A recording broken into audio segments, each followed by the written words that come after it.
안녕하세요. 남승입니다. 남승의 나 찾기 진로교육방송 얘들아 뭐하고 싶니? 24회 방송을 시작합니다. 오늘의 주제는 직업 가계도입니다. 이 직업 가계도는 여러분 잘 아시는 심리학자 아들러의 개인 심리학 이론에 바탕을 둔 그런 진로교육 방법입니다.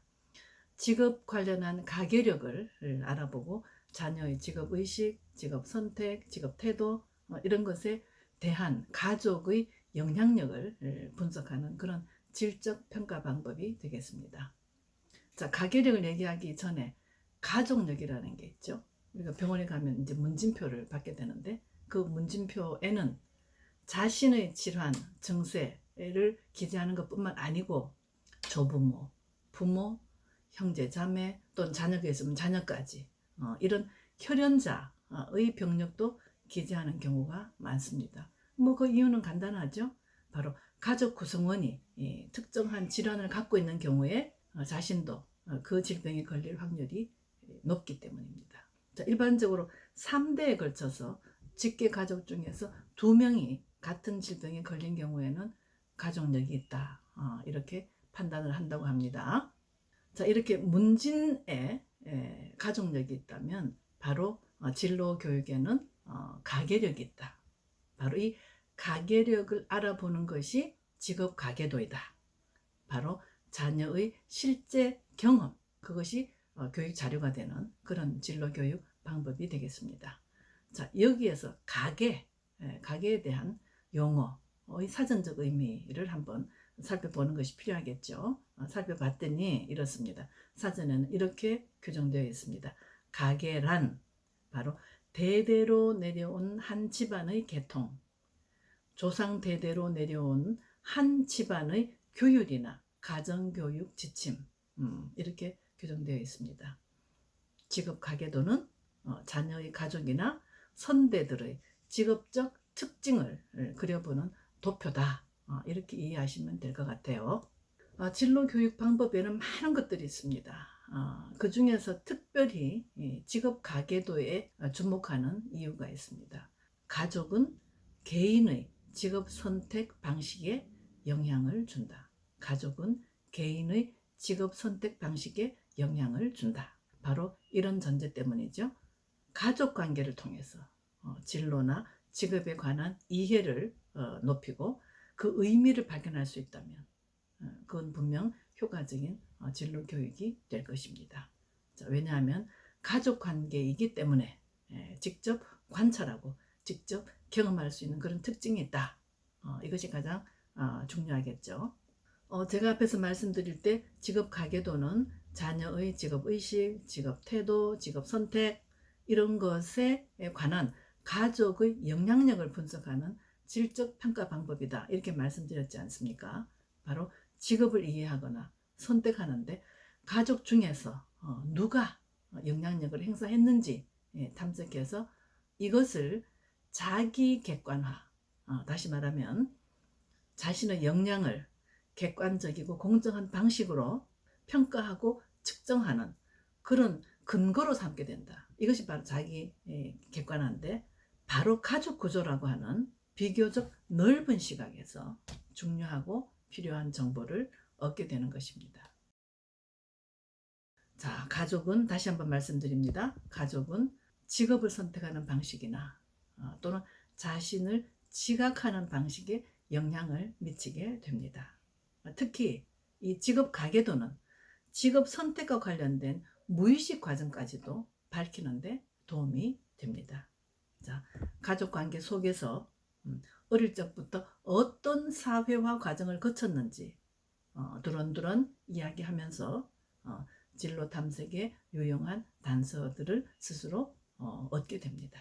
가족들과의 많은 사건들, 많은 기억들이 있을 것입니다. 부모는 물론 조부모 또 가까운 친척들과의 시간과 기억들이 소환될 것입니다. 자, 이를 바탕으로 직업 가계도를 그려나가게 되는데 이 과정에서 바로 자신에게 진로 의사결정 과정에 영향을 주는 요인 그리고 사람 이런 단서들을 객관적으로 살펴보게 되는 것이죠. 자, 그렇다면 직업 가계도는 어떻게 그려나갈까요? 일반적으로는 자녀를 중심으로 3 내지 4대에 걸친 선대들의 직업 특성을 도표로 만드는 방식입니다. 저는 개인적으로 4대까지도 의미가 있다라고 보지만 일반적으로는 3대, 가장 많이 쓰이는 방식이 3대 방식입니다. 다시 말하면 할아버지 할머니 세대, 그 다음 부모 세대, 부모 형제 자매들, 부모 형제, 그 다음 자녀 세대, 자녀의 형제 자매 사촌까지. 자, 이런 자녀의 진로나 포부나 또는 직업 선택에 영향을 준 또는 줄 사람들이 포함이 되겠죠. 자, 자녀는 이들과는 어떤 관계였나? 이들과의 관계에서 어떤 사건, 어떤 기억들이 있는가? 자, 이제 구체적인 진행 방법을 말씀드리겠습니다. 자, 1단계는 당연히 준비 단계가 되겠죠. 자녀가 자유롭고 편안하게 임할 수 있도록 최대한 허용적인 분위기를 만듭니다. 특히 자녀의 비언어적인 행동, 자, 이거 주목하시기 바랍니다. 비언어적인 행동에 주목할 필요가 있다. 따라서 자녀가 어떤 특정인의 직업을 이야기할 때 자랑스러워하는지 또는 그 반대인지 또는 부모님을 소개할 때는 어떤 표정을 짓는지 이런 비언어적인 행동에 주목하도록 유념하면서 진행을 준비합니다. 자, 2단계는 본격적으로 작성 단계가 되겠죠. 보다 정확하고 자세한 가족, 친지의 직업 정보를 부모님으로부터 도움을 받아서 적게 됩니다. 자, 이렇게 부모님과 함께 작성을 하게 되는데 부모는 자녀에게 가계도의 작성 방법 그리고 예시 이런 걸 제시해 줍니다. 보통 3대에 걸쳐서 한 15명 정도의 직업이 포함이 되는데 그 대상이 되는데 작성 방법과 예시는 다양할 수 있습니다만 일반적으로는 이렇습니다. 세대 간의 위치는 위에서 아래로 할아버지 할머니 그 다음에 부모님 세대 자녀 세대 출생 순서는 왼쪽에서 오른쪽으로 첫째 둘째 셋째 이런 식으로 또 남성은 주로 네모 여성은 동그라미 그 중에서도 중심 인물이다 했을 경우에는 두 겹 사망한 경우에는 당연히 X표를 하게 되겠죠. 그 다음에 자녀가 긴밀한 관계를 맺고 있는 가족 구성원에 대해서는 또 특별한 심볼을 만들어서 또 사용을 하게 됩니다. 또 존경은 하지만 긴밀한 관계를 맺지 못한 그런 가족 구성원 예를 들어서 세대 차이가 너무 난다든지 아니면 살고 있는 지역이 너무 멀었다 예를 들면 외국에 살고 계시다 아니면 서울에 계시다 아니면 지방에 계시다 이런 경우 존경은 하지만 그런 물리적인 환경 때문에 긴밀한 관계를 맺지 못한 그런 구성원에 대해서는 또 별도의 심볼을 만들어서 활용을 하게 됩니다. 자, 여기에서 이제 특별히 여러분들이 좀 꼭 유념해야 될 단어가 나옵니다. 바로 관계라는 단어인데 가족 구성원 간의 관계에 대해서 특별히 강조할 필요가 있다. 그래서 이를 선으로 표시를 한번 해보도록 하는데 자, 밀착한 관계는 3선 그 다음 친밀한 관계는 2선 보통 관계는 1선 소원한 관계는 점선 갈등 관계는 꺾은 선 이렇게 관계를 차별화합니다. 자녀로 하여금 관계를 생각해 보게 하는 거죠. 자, 만약에 그렇게 표시를 했더니 친밀한 관계를 맺고 있는 구성원들이 모두 특정 가게 예를 들면 외가면 외가, 친가면 친가 특정 가게 쪽 특정 성 남성이면 남성, 여성이면 여성 특정 성에 몰려있다. 그렇다면 특히 이런 점도 주목할 필요가 있다. 자, 이렇게 해서 이제 가계도가 작성이 됐습니다. 그러면 이제 마무리 단계, 바로 확인하는 단계가 되겠죠. 자, 자녀의 진로 인식의 변화를 탐색하게 되는데, 자, 이를 위해서는 다음과 같은 몇 가지를 확인할 필요가 있다. 첫째로는 가족 구성원의 직업의 종류, 그 다음에 특징을 파악했는지 확인합니다. 두 번째로는 여러 가지 추가적인 질문을 통해서 직업 유형과 특징을 발견했는지 직업 종류와 직업 유형은 좀 다르죠. 직업 유형과 특징을 발견했는지. 세 번째로는 가족과의 상호작용 속에서 다양한 직업을 인식하고, 뭐 가족 구성원 간에 다양한 직업이 있겠죠. 다양한 직업을 인식하고 진로 인식을 발달했는지를 확인하게 되는데, 요거를 확인하기 위해서는 또 몇 가지 질문을 하게 됩니다. 바로 이를 위해서 자녀 스스로 다음과 같은 몇 가지 점을 발견했다면 여러분의 자녀의 진로 인식은 발달했다, 이렇게 확인할 수가 있다는 것이죠. 자, 4가지입니다.